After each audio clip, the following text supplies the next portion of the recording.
E.P. McCabe, a prominent man in his own right. He had been the state auditor in Kansas, highest elected black official in Kansas, elected in 1882 and 1884.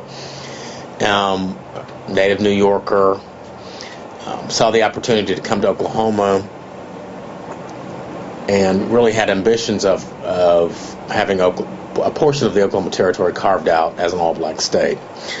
He met with the United States President Benjamin Harrison in 1890. They talked about it. It was considered very seriously. Articles were written about the prospect of an all-black state in newspapers as varied as the New York Times and the Daily Oklahoman. And so there's a lot of commentary and a lot of discussion about this prospect of creating an all-black state.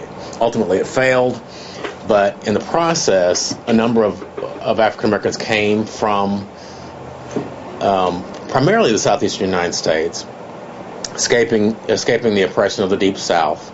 Well, I think a number of things led to the failure of the black state idea. One was simply racism. There was a big fear about allowing, a large enclave of black folks to be gathered in one place. So these towns proliferated. Some of them were very successful, like Boley. Boley had the nation's first black-owned bank, first black-owned telephone company, first federally chartered black bank, very entrepreneurial community. But a lot of these communities were devastated in the recession and the depression of the late 20s and early 30s, just like many of the small rural white communities were devastated at the same time.